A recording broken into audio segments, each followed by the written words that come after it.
Okay, guys, we're in chapter 3 now, so I'm going to head over to our discussion questions and make sure that you know what they are before we begin the reading.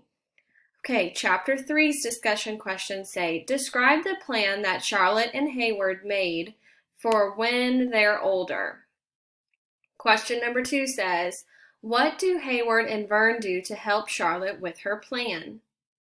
And number 3 says, compare Vern's reasons for running away when he was younger with Charlotte's reasons for running away.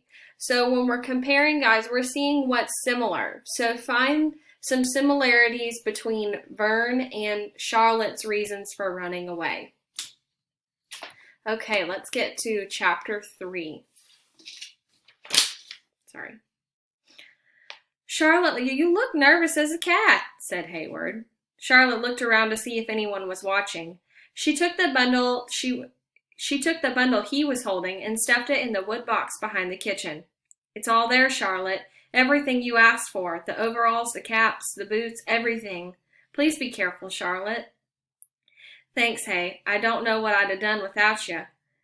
Hayward was ready to leave. His new family was waiting around front. Charlotte tried to look at him, but she just couldn't. She looked at the ground. Charlotte, how will I know where to find you? Well, I know where you'll be, she said. I'll find you again, I promise. Anyway, I got something for you to remember me. Charlotte took a narrow piece of leather out of her apron pocket. But that's your bracelet, said Hayward. No, I cut it into 2 long ways. See? Charlotte held up her wrist. The leather that she had worn since she was a baby was half as wide. She tied the other half around Hayward's wrist. He was quiet and his eyes were wet. He put his arms around her and he buried her head into her apron. Charlotte held him as she ruffled his hair. She felt sick inside, like she had swallowed something spoiled. Now get along, they'll be looking for you. Hayward straightened up.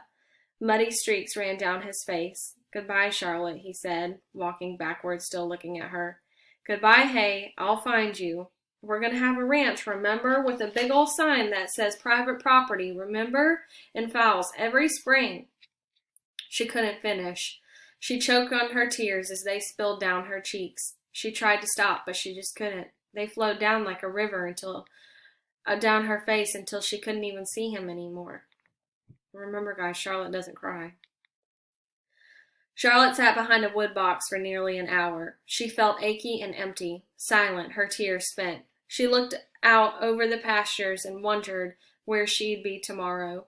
It wouldn't be easy to stay here and go about her business. It would be easy to stay here and just go about her business. At least she'd know where she'd be sleeping every night, and she knew she'd have regular meals, but she wouldn't have all the things that she loved. What did Vern always say?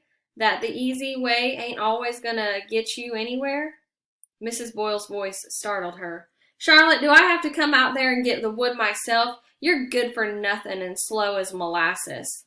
Charlotte jumped up as she gathered the wood and carried it into the kitchen. She didn't want Mrs. Boyle getting her dander up and poking her nose in the wood box. Not today. When Charlotte walked back into the kitchen, she saw piles of potatoes waiting for her. She realized that as nervous as she was about running away, she was more afraid to stay. Something bigger than peeling potatoes was nagging at her on the inside, but she still needed help to make the plan work, and there was only one person left who she would consider her friend. Vern always ate dinner in the kitchen, so afterward, when he came to the kitchen steps, Charlotte was waiting. Well, Miss Charlotte, I already been missing you, and those horses already missing you too. Charlotte put her finger up to her lips and waved Vern away from the back steps. When they were safely out of Mrs. Boyle's earshot, Charlotte looked at him and gathered up her courage. Vern, where would somebody pick up a stage around here? A stage? Well, the Southbound picks up in Concord every Tuesday and Saturday morning. So there's one coming tomorrow. You remember Concord? You rode over there with me to pick up some feed, but that's about all I know. Why? What are you up to? So the stage was like a taxi back then, kind of like maybe like a bus.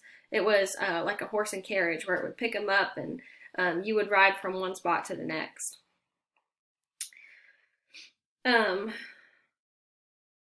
much does it cost? Asked Charlotte. Vern studied her. Well, it costs some dollars to get a body to the next stop, but that ain't very far. You got money for a stage ride, Miss Charlotte? Vern, you know I ain't got no money, but I got to leave. I ain't got no good cause to stay here, and the only reason that they kept me is to take Mrs. Boyle's place in the kitchen. Worried furrows crinkled up on Vern's forehead. Running away is a mighty dangerous thing to do, said Vern. You ran away once, said Charlotte. Vern tilted his hat back on his head and he looked at her. Yes, I did. I never knew my mama or papa just like you. I ran from the south to the north, and what I left behind was being somebody's slave. But when I ran, I had folks that helped me and hid me. You're a girl. That's different, said Vern. I ain't that different, said Charlotte. Vern looked at her and then toward the kitchen. Well, maybe you're right. If anybody would wither and die in a kitchen, it's you, he said. She straightened her shoulders and looked at him directly. I'm going, Vern. He shook his head and lowered his voice into a whisper. Miss Charlotte, anybody know your intentions? No. Almighty, you keep it that way. Vern looked around to see if anyone could hear. Now you gotta make it look like a lot of things have happened to you so folks don't know which way you went. And you need to look different. I already got that figured out. I just bet you do, said Vern. I need a pair of scissors tonight, said Charlotte, and some money for the stage. I could pay you back, not right off, but down the line I can pay you back. I don't know what you have in mind, Miss Charlotte, and it's better that I don't, because Mr. Millshark, he'll be asking me about you first thing, and I'll try my best to get you those things. You be careful, you hear me? You be real careful. You're heading for Concord, right? So let me think. I can't read a scratch, so when you get through the woods, come to the town sign. You pile some rocks up around the base of that sign. That way, next week, when I go get some feed, I'll see those rocks, and I'll know that you made it that far, and I won't be worried sick until then. Charlotte smiled at Vern. She would have hugged him, too, if she hadn't been so worried about Mrs. Boyle walking out of the kitchen any minute. She couldn't let anyone think that Vern might have helped her. Thanks, Vern. I wish I could stay with you and work with those horses, but I'd be in the kitchen and I'd just be missing Justice and fretting because I wouldn't see Charity's fowl or, help name it or anything. I know, Miss Charlotte, said Vern. You got to do what your heart tells you. I won't never forget you, said Charlotte. I guess I'm not lucky to forget you, Miss Charlotte, and don't you worry about Miss Charity's fowl. I already got me a name picked out for that one, and you did help me. It just came to me. A fine name that stands up real good, fitting for a fine horse. That fowl's name is going to be Charlotte's Pride. Charlotte laid in a bed with her clothes until after midnight. She thought about Hayward sleeping in his very own bed and in his very own house with his new family. She wondered what that felt like, knowing that you were home, knowing that there were people in the next room to you who cared about you. Don't forget me, Hay, she whispered into her pillow. When Charlotte was certain that everyone was asleep, she got up and plumped her pillows and laid them in the bed, covering them with the blanket so it looked like she was still asleep. She crawled out in the window and sneaked into the wood box. Although the night was clear and bright with moonlight, the wood box was in shadows. Had Vern come through? Charlotte opened the box, and inside was Hayward's bundle of clothes. She strained her eyes in the dim light, and there in the corner was another smaller cloth bundled and tied with a string. She looked back toward the barn. Thank you, Vern, she thought. She grabbed the two bundles and ran as fast as she could until she was beyond the far pasture. The road to Concord was on the other side of the woods, and she would have to hurry to get there by morning. In the safety of the trees, she unwrapped Vern's bundle. He had put money in a little leather pouch, and there was a sandwich and some shears, that's another word for scissors, that they used to trim the horses' manes. But more than that, in the cloth they were wrapped was a worn piece of shirt that had been crudely hemmed to fit a size of a large handkerchief. On the side of the kerchief still had the original buttonholes. Charlotte rubbed it over her cheek. She could still hear Vern saying, "You got to do what your heart tells you." She found a pool near a fast-moving stream, and then she untied her ribbons of her braided hair, and she shook it hard. It surrounded her shoulders like a woman's shawl. She leaned over and looked at herself in the water. "Goodbye, Charlotte," she whispered. With a trembling hand she picked up the scissors and she cut off a hank of her hair, and with every snip long locks laid in the water, and they floated downstream into the strong current. She had never cared all that much about her hair, but now she ached for it to disappear. She dropped her hair ribbons into the water, and like silky snakes they drifted away too. When Charlotte stood up, she was surprised at how lightheaded she felt, as those braids had been holding her fast to the ground. She quickly changed into Hay's clothes and put the sandwich and the money pouch into the big pocket of overalls.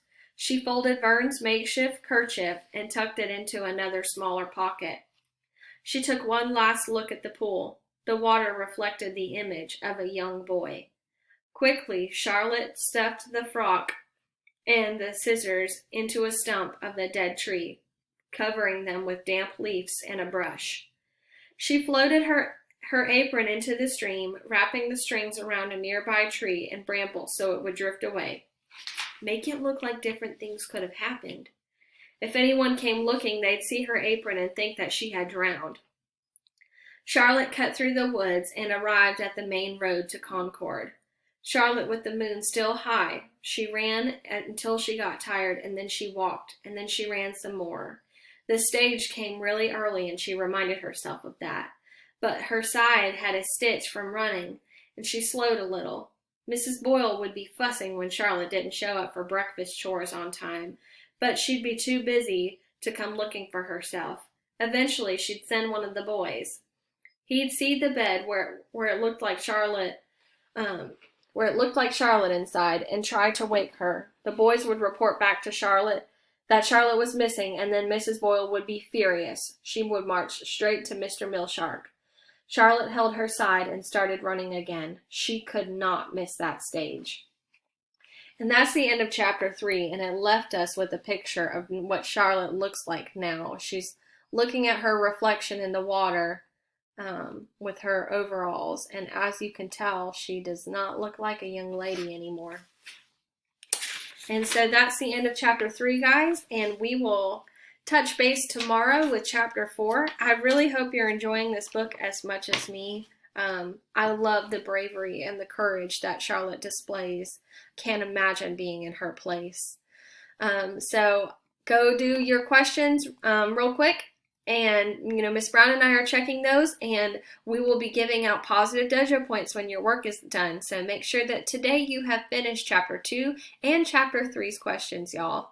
I look forward to seeing you tomorrow. Bye.